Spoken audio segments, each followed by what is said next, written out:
Before we start the festivities for this week, I need to mention something from last week that you did not mention, Mike, when talking about the Magic Hour guests.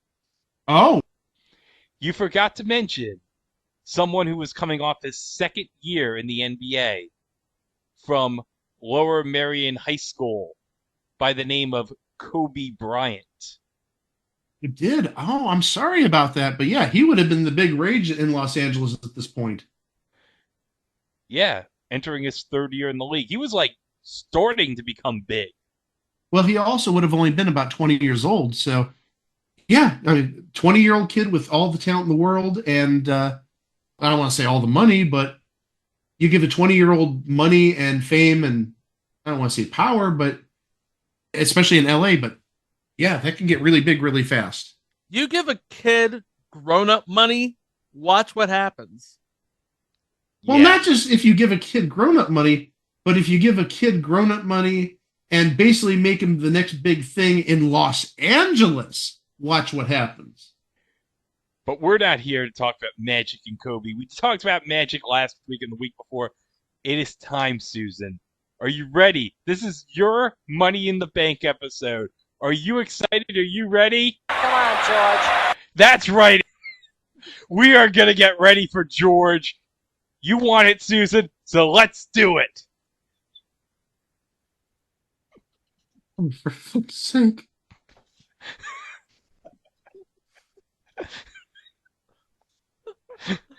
Come on. Come on, George. She says that like 50,000 times, too. Come on, George. What the fuck are we going to do next year for Susan's birthday?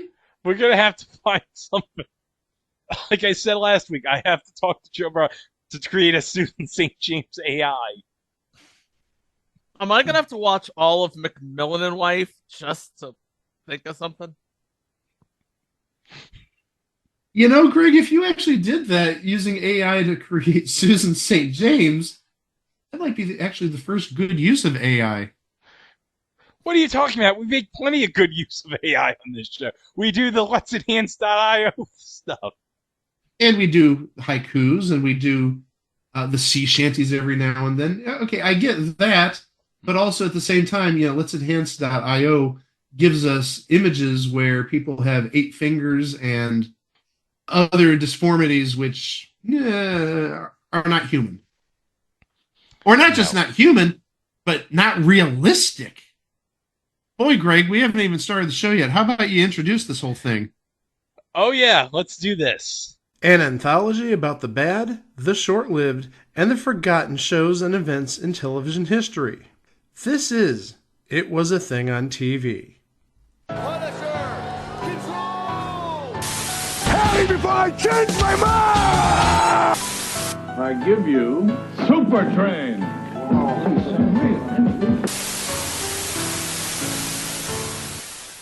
Episode 487, Submission 1150. Oh, no, I've lost the name of the show. Susan, can you help me find the name of this show for me? What's the name of this show? George! Oh, okay, George. Oh, yeah, that's right. The one with George Foreman. Yeah, I forgot.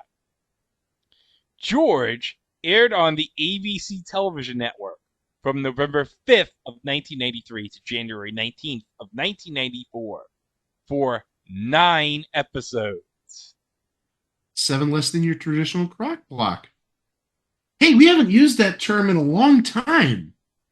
Well, think about the episodes that we've done the last month or so. We did the Olympics, we did the Magic Hour, and we did the opening ceremonies. We haven't talked about a crock block or used that term in well over a month.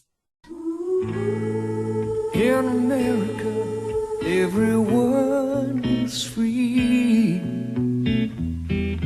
No matter who you are, you can be what you want to be. No one can tell you what to do or say. Nothing can ever take your pride away. Loving in America.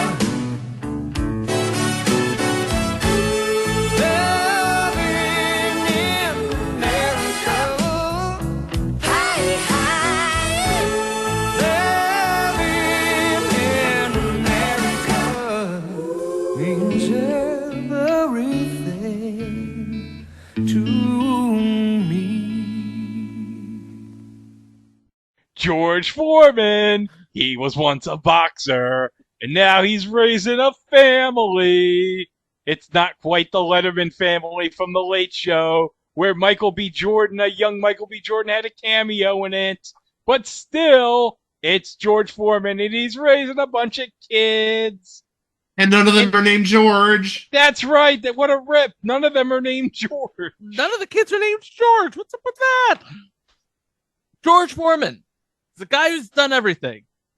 He was an Olympian. He was a professional boxer, one of the greatest to ever play the game. He parlayed that into a job as a preacher, believe it or not. And when all of that was done, he went into business for himself as a grill salesman. Yes, a grill salesman. Where unfortunately, a paper salesman by the name of Michael Scott had a certain incident with his foot with one of the grills. Although if you think about it, isn't a George Foreman grill just a glorified panini press? It is. No, I think the panini press is a glorified George Foreman grill if you think about it.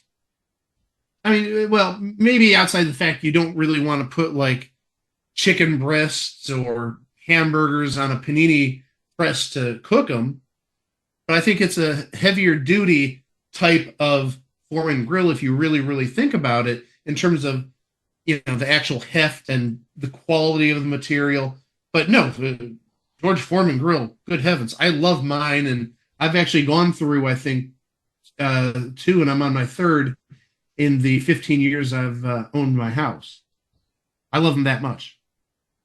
See, I actually own a panini press, and it's not like that actual panini press that, you know, you can fold out and it becomes a griddle. It's an actual panini press. It's like a George Foreman grill without the drip pan on it.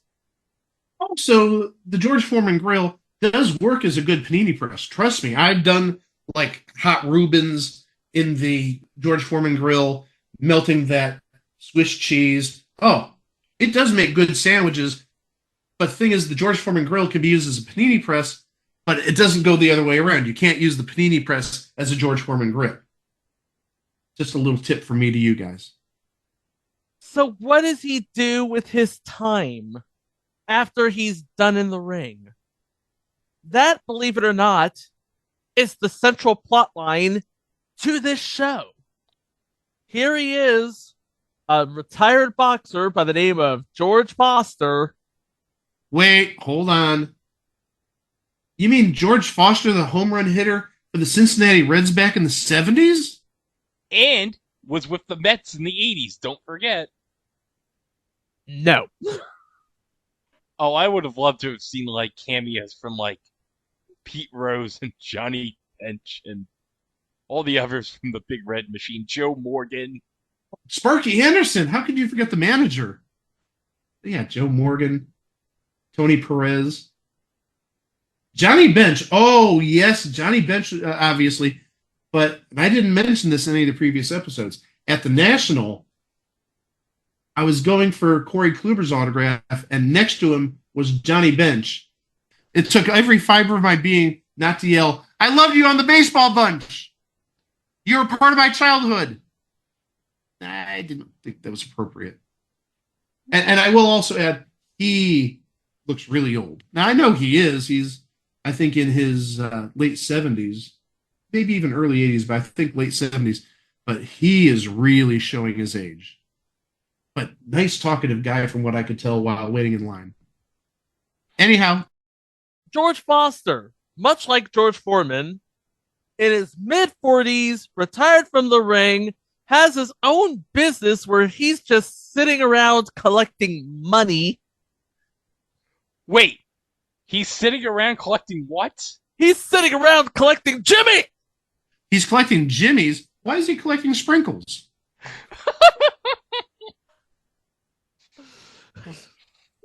You said it and not me. All I said was he's sitting around collecting money. Get it out of your system, Mr. Walker. Money.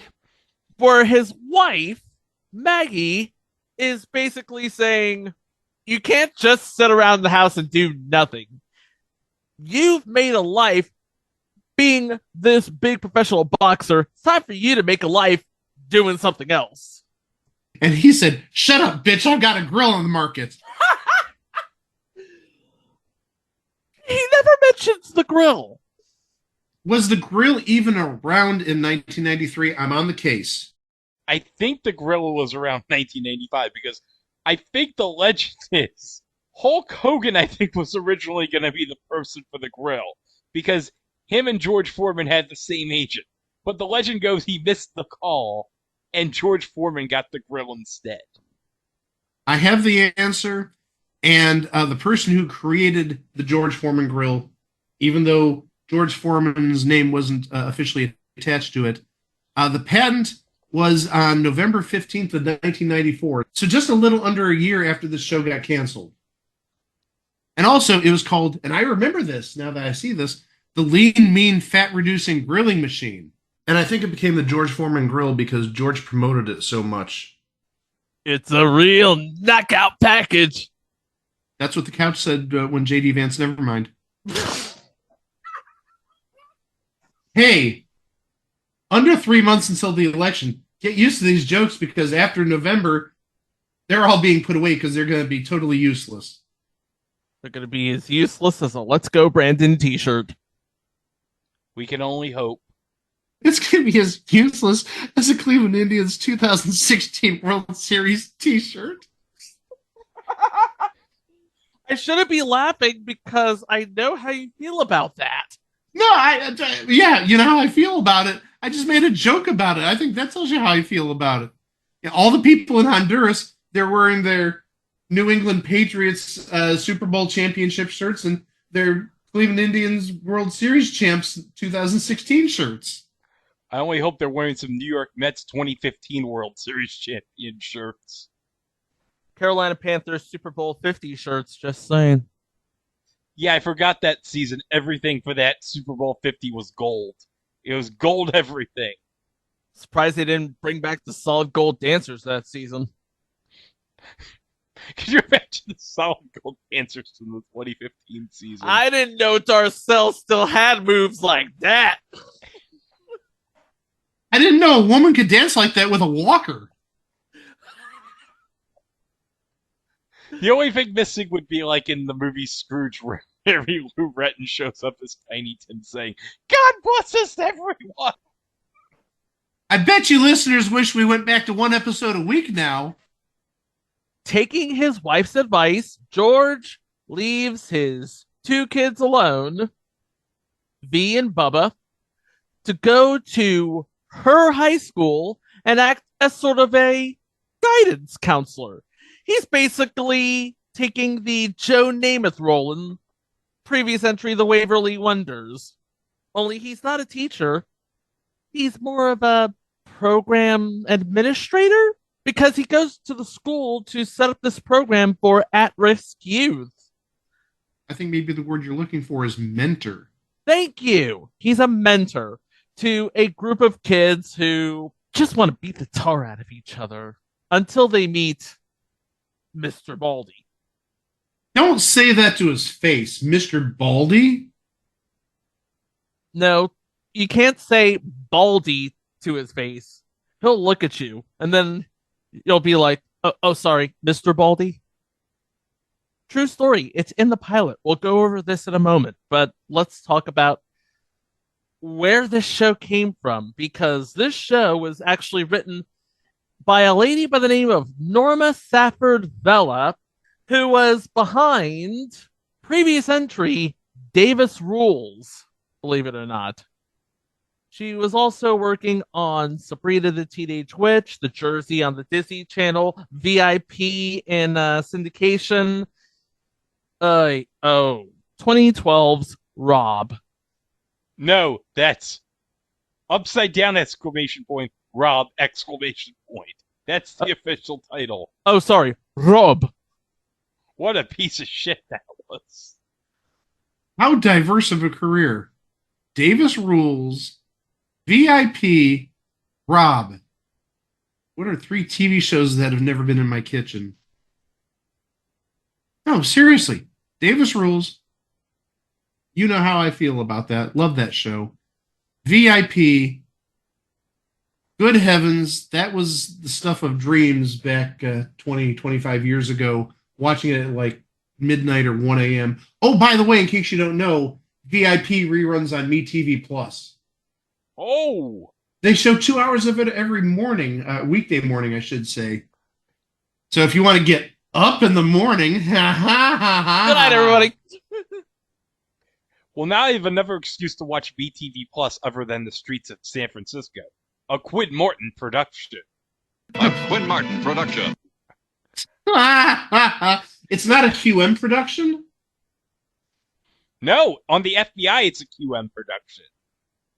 Well, they use the QM production and Quid Martin production, not necessarily interchangeably, but they use both of them on, like, Barnaby Jones. And you know how much we love Barnaby Jones. Oh my gosh, that is one of the best theme songs ever, I think. I actually had that as my ringtone for a while. Barnaby Jones, a Quinn Morton production. A Quinn Martin production. Do do do do do do do do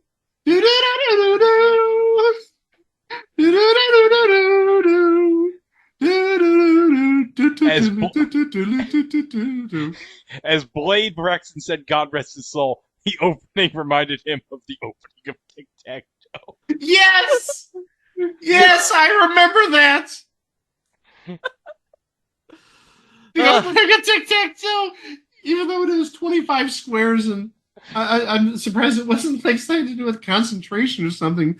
But yeah, Tic Tac Toe. Apparently, Barnaby Jones was fighting the dragon all those years. Going back to the MeTV Plus schedule, 7 to 9 a.m. on weekdays. So yeah, there's a way to get up. And actually, it's after 2 hours of Baywatch. How lovely is that? 4 hours of peak Pamela Anderson. Boing! And sadly, I don't see Barnaby Jones on the MeTV Plus schedule. I know it's on regular MeTV, but it's buried at like 5 in the morning or 4 in the morning. Dag. They're just playing Quinn Martin and Buddy Ebsen dirty. Okay, so we know George Foreman's on this show, but who is playing the leading lady on this show? His wife, Maggie Foster, is played by the inimitable Cheryl Lee Ralph. Oh, yes, of It's a Living and Abbott Elementary.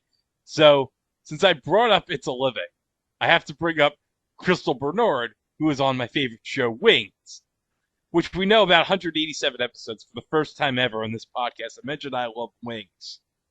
But as you know, one of my favorite episodes was the one where they went to New York City and Crystal Bernard's character wanted to see Rent. Wait, did you say New York City? New York York City? There we go. And she went to do what in New York City? She wants to see Rent. I want to see Rent. I want to see Rent.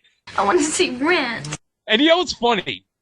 Later this month at the Suffolk and Riverhead, Adam Pascal and Anthony Rapp are going to be doing like a show together. Oh, I thought they were going to be doing Rent. Oh. No, they're not going to be doing Rent, but they're going to tell some stories about Rent, which will be great. Maybe they'll talk about the time Crystal Bernard wanted to see Rent. Greg, is your master plan in life now with this podcast to do like 6 degrees of separation of Wings? So if you can somehow like find, let's just say, Billy Barty. How can we go from Billy Barty to Wings in less than 6 moves? I'm sure we'll find a way. You notice we're not talking about this show because we'd rather talk about anything else. This is Susan's fault. She wanted us to cover George, and now we're just talking about VIP, The Streets of San Francisco, Barnaby Jones. And here we are with Cheryl Lee Ralph. We've not once mentioned Moesha. What the hell? That's right, Moesha. Made Brandy's career, Moesha did. Yeah. And then season 1 of America's Got Talent happens. Anyway, playing the two children, Bubba and V. Bubba was played by Tony T. Johnson, known as the precocious little kid in the later seasons of Amen, Chris. And playing V. Foster, the cute little girl, Lauren Robinson, whose credits include Rising Sun, Judgment Night, and an episode of Touched by an Angel. Oh, Judgment Night. That was the epic movie with Emilio Estevez, right? Yes. Has one hell of a soundtrack. By the way, she was in one episode of Future Entry, the Family Affair reboot. Oh, the Family Affair reboot. I think, is that the one with Tim Curry? That's the one with Tim Curry! I think we talked about that in a previous episode. Oh, we definitely have. Tim Curry is Mr. French.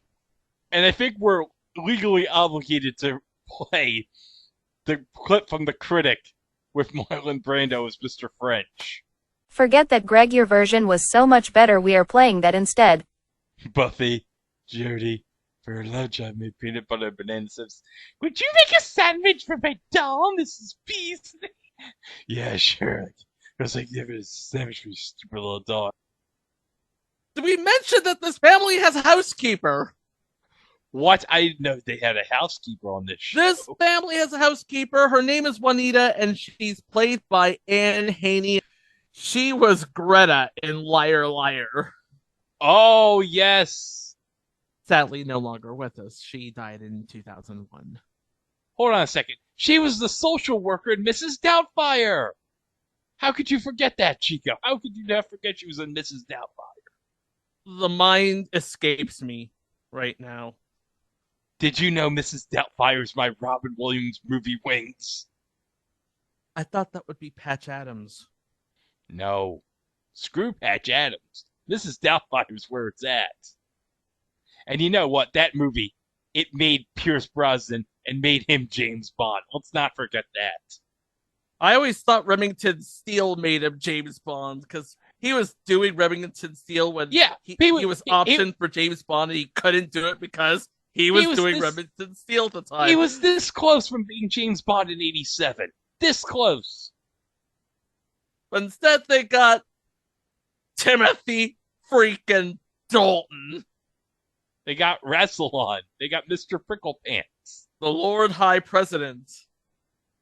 The Beast in The Beautician and the Beast. The Beast. He spits when he talks! Mike, did you not expect that we'd talk about The Beautician and the Beast? You don't even want to know what I'm searching right now. Oh, no. I'm trying my damn hardest for a Billy Barty connection to Wings. Well, Mike's going to be on the case for a while. Yeah, let's talk about these 9 episodes. Let's get them out of the way. Before we talk about the 9 episodes, we got to talk about the kids. Because remember, George is nothing without the kids. Okay, who are the kids? So these kids, there's like 5 of them in the pilot at least, but turns out there's going to be 4 central ones. Vanessa is played by Crystal Cook, who was in Ladybugs as Nancy and The Parenthood in an episode, but has played an additional voice in 13 episodes of Sonic the Hedgehog, the Saturday morning one. Then we have Shasta, not to be confused with previous entry Shasta, played by Donnell Spencer, who was in 1 episode of Sister Sister and nothing else.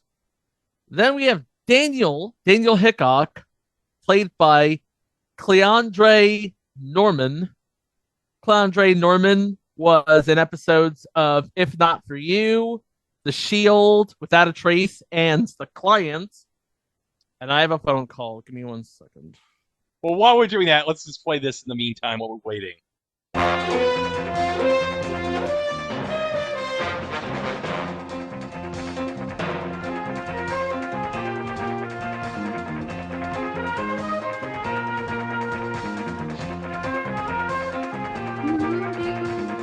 Barnaby Jones.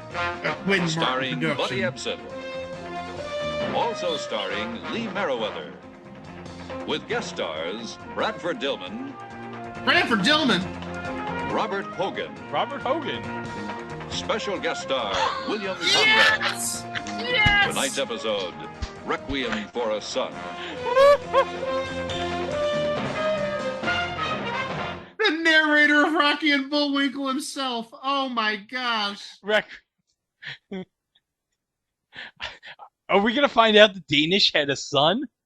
Oh, speaking of Barnaby Jones, 4:05 a.m. weekday mornings on MeTV. Okay, good. The flagship MeTV. The regular ass BT. Requiem for a Danish. That cheese. Danish. I have a problem with cheese. I also want to add, Barnaby Jones. This actually is the end of a Quinn Martin block because 2 a.m. or 2:05 a.m. is Mannix, and then 3:05 a.m. is Cannon with William Conrad. Let's end the goofiness. Back to the regular episode. Next, we have as Mauricio Butler, Pablo Irlando, who was in one episode of Future Entry Dangerous Minds, and really the pinnacle of his career, the movie The Skateboard Kid 2. Oh, the Skateboard Kid 2. I hope it answers all the unanswered questions from the Skateboard Kid. The leader of this motley crew of sweat hogs, Lathan Bazmore, is played by Lawrence Gilliard Jr.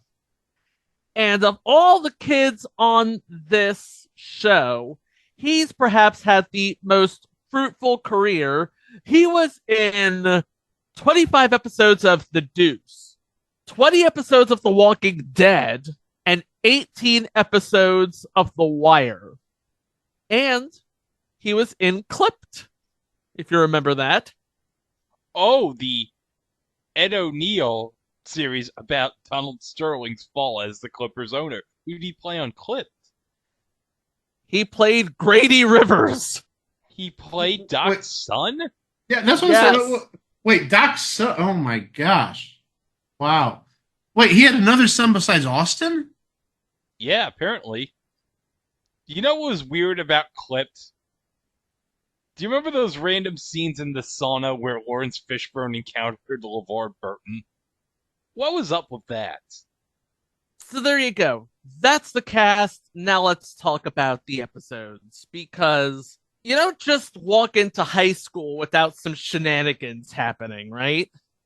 So our first episode is the pilot, where Maggie tells George that now that he's retired from boxing, he needs to do something with his life, and hanging out with his kids is no longer an option. So he steps into a new ring, a mentor for troubled teens. Episode 2, Too Hip to Work. To finance the TKO Club, that's the name of the group, by the way, the TKO Club. I know, big stretch, right? The kids start a t-shirt business, but Lathan is pocketing a little extra for himself. This sounds like the plot line of either American Dad or Family Guy. Oh, wait, no, it was the Cleveland show. Only it wasn't t-shirts, it was cookies. Family Guy has had a plot where one of the kids, I want to say Chris, or maybe Meg, pocketed all the money from some sort of sales. I know there was an episode where Chris, I think, was taking Lois's money. Now, that's not obviously selling t-shirts and pocketing the money, but he was taking money from Lois, and Meg basically made Chris do her bidding, prevent her from telling Lois that Chris stole the money. Episode 3, Requiem for a Lightweight. Daniel wins a fight at school and decides that his future is in boxing. You win one fight in school, all of a sudden, you want to be Floyd Mayweather. Episode 4, One Joe at a Time. A disgruntled tenant demands that George close the TKO club, claiming that the kids are hurting his business. Hey, we do have a sort of a name in this episode. Playing Joe in this episode is Troy Evans. He played Detective Johnson on Bosch.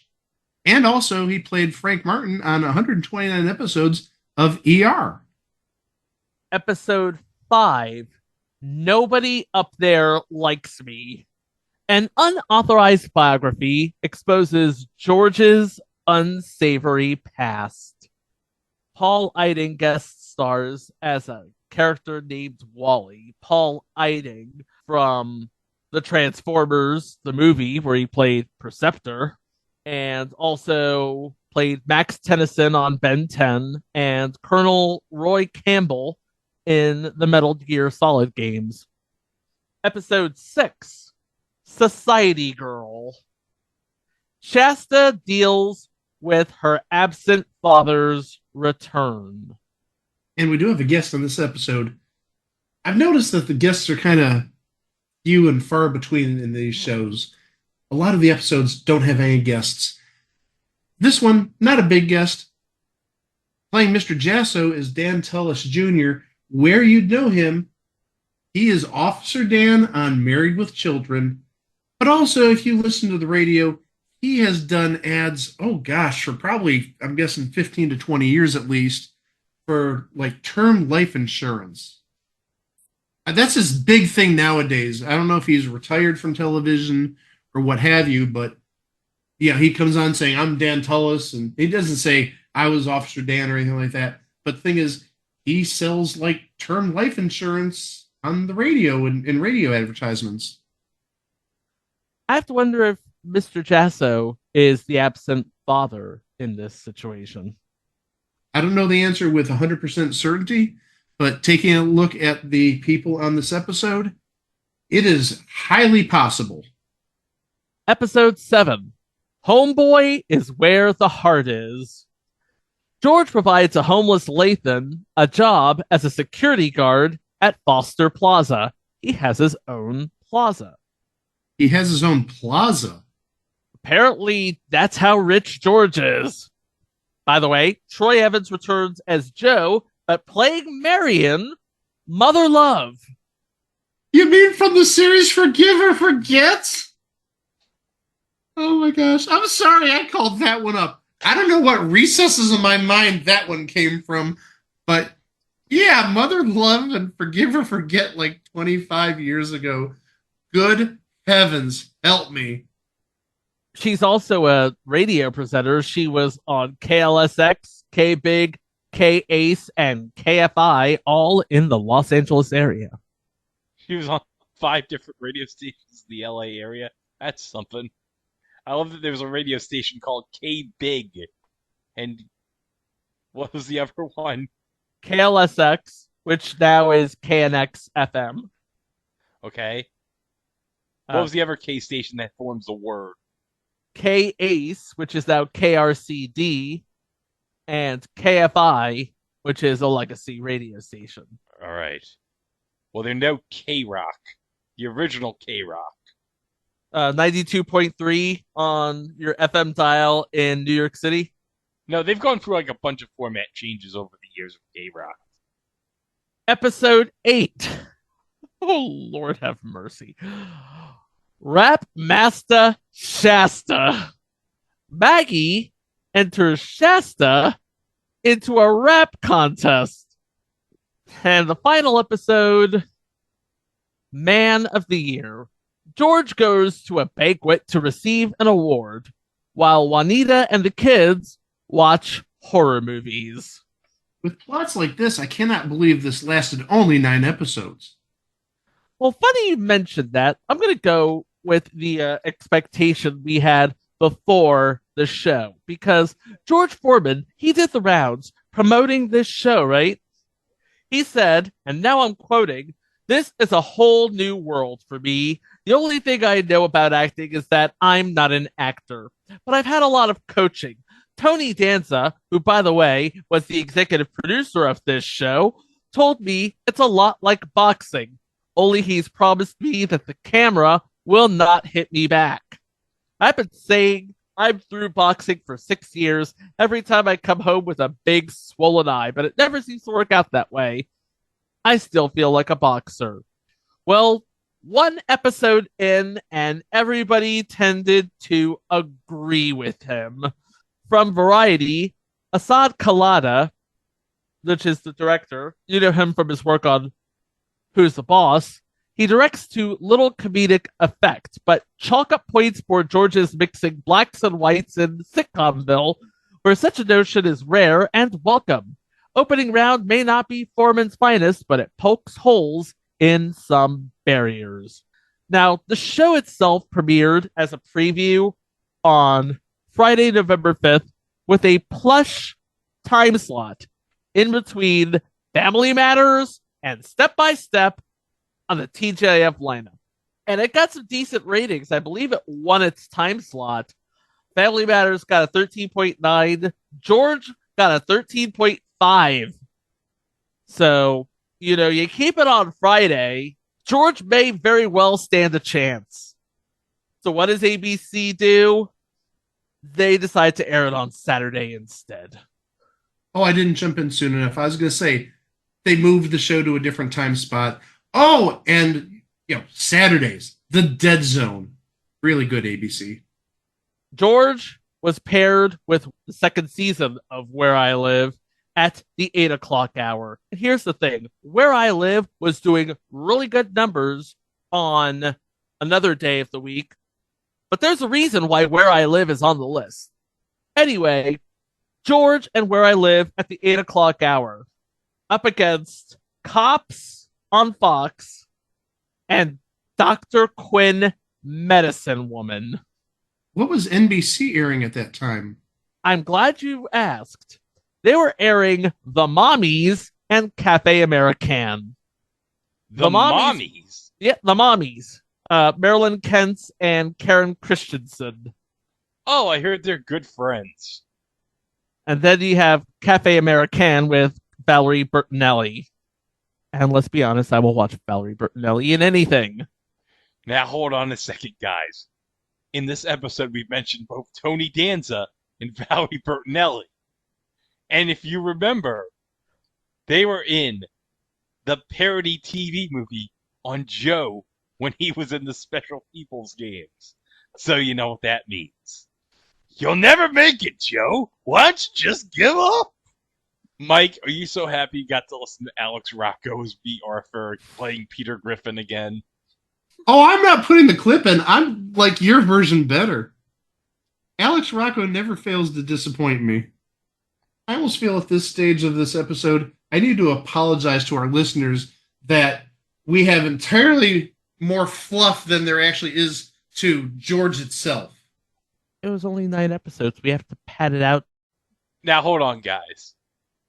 Do you want to know what I think is the legacy, in my opinion, of George? This clip from the final episode. Daddy, wait. It was an accident. The TV broke because we were horsing around, but I should have called you. Thank you, Bubba. And that was a grown-up thing to do. I'm proud of you. Now go to your room. You're grounded until the Chicago Cubs win the World Series. So, let's see. Roughly about 22 and a half years. Damn you, Steve Bartman, for delaying it 13 years. I love how this ties in so nicely, because earlier this episode I was talking about those 2016 Cleveland Indians World Series champs t-shirts. Remember who won the series in 2016, just saying. Yeah, that was kind of God getting back for the Warriors blowing a 3-1 lead jokes. After November sweeps, 4 episodes, they pulled the show from Saturdays, and then they wait until the week before Christmas and move it to Wednesdays, where it is paired with another future entry, Thea.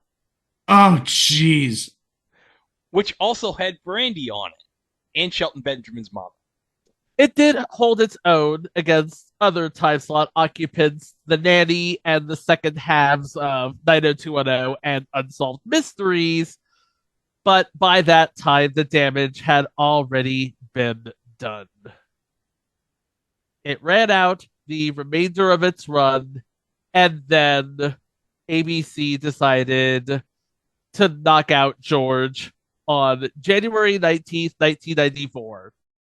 Let's not forget, later in that year, things would be right for George Foreman because he would, at the age of 45, win the heavyweight championship of the world once again, defeating Michael Moorer in maybe one of the biggest upsets ever. And also something about a Super Nintendo game and a grill. Hold on. George Foreman's KO boxing? Yeah. Oh, God, that was terrible. George was never rerun on broadcast. It was rerun on TV1 for a while, but it was never released on home video or anything.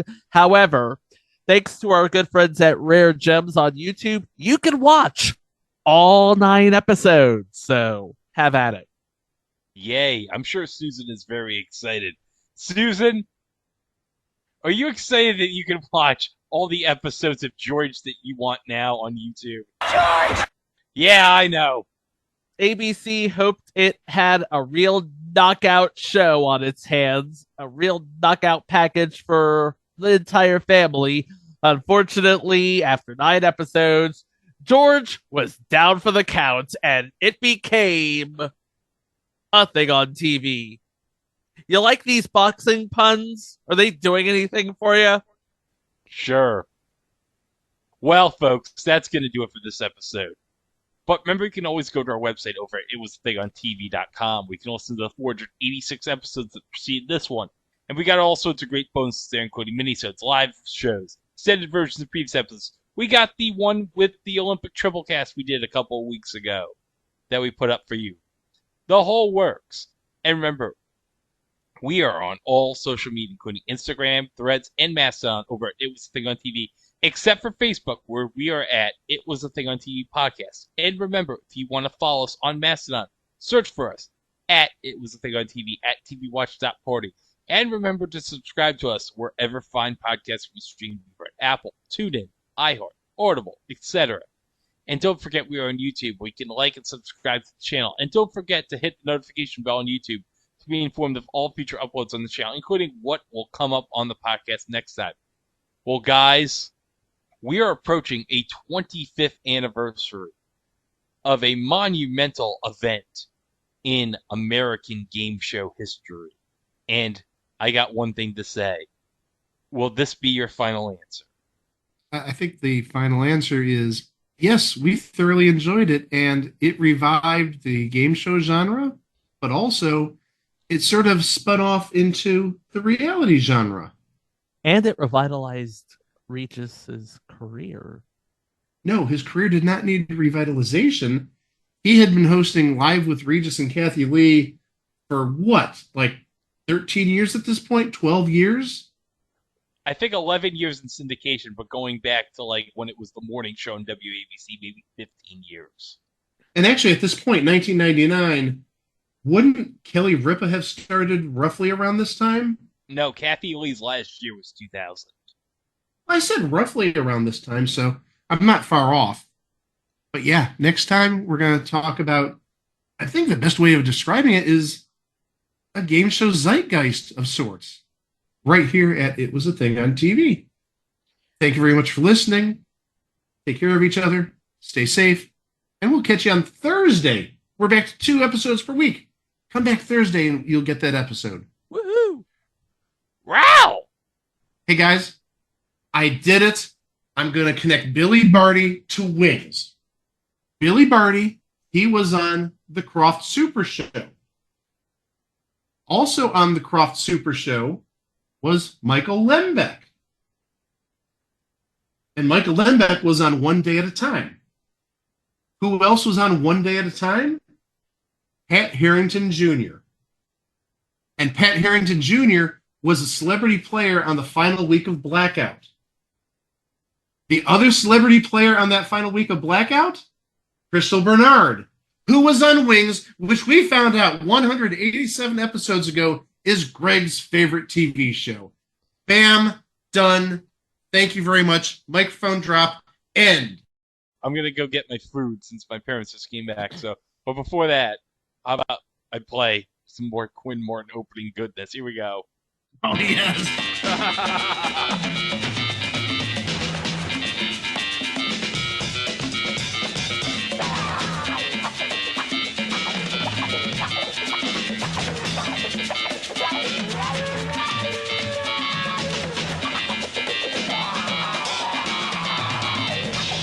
The Streets of San Francisco, a Quinn Martin production.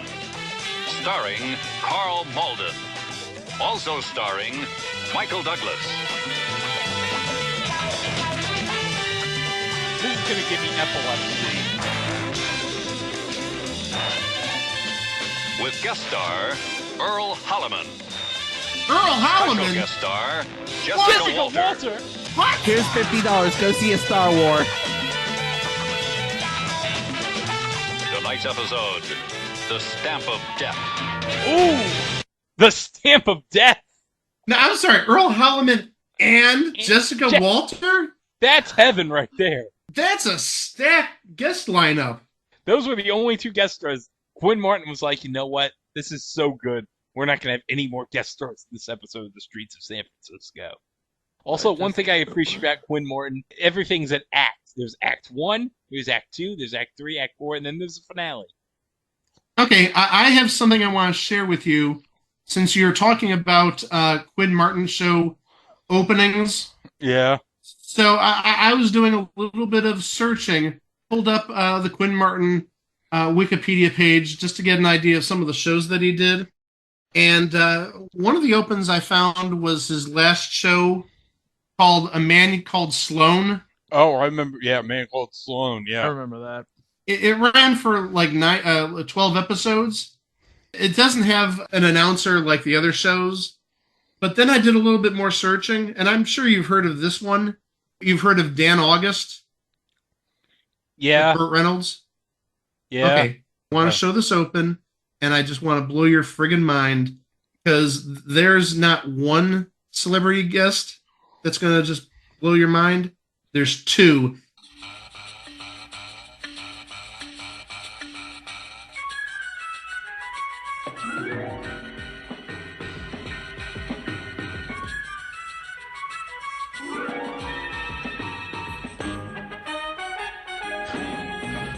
I love all these shots of Burt running. Dan August. A Quinn Martin production. Starring Burt Reynolds. Also starring Norman Fell. Oh! Richard Anderson. That's not the good one. Ned Romero. Ned Romero. Ina Hartman. Ina Hartman. With guest stars Diana Muldaur. Oh! Denning. Roger Perry. And special guest star Anne Francis. Francis! That's You got Diana Muldaur and Anne Francis in the same episode. Yeah, is Honey West on the list? Are we just going to totally gloss over Norman Fell? I saw Greg react to that, and you guys are talking about Anne Francis and Diana Muldaur. It's like, you are skipping over Norman Fell? But yeah, when I saw Diana Muldaur, I had to control every bit of my being because I didn't want to give it away. Oh, you thought we forgot about a certain little clip since we brought up Diana Muldaur's name? Enjoy. I really don't want to talk about it.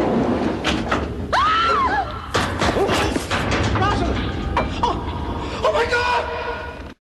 Listen, I'm not going to let this episode end without playing this. You'll never make it, Joe. Why don't you just give up right now? No, I've got to try, even if it's by myself. You're a fool, Joe. A fool.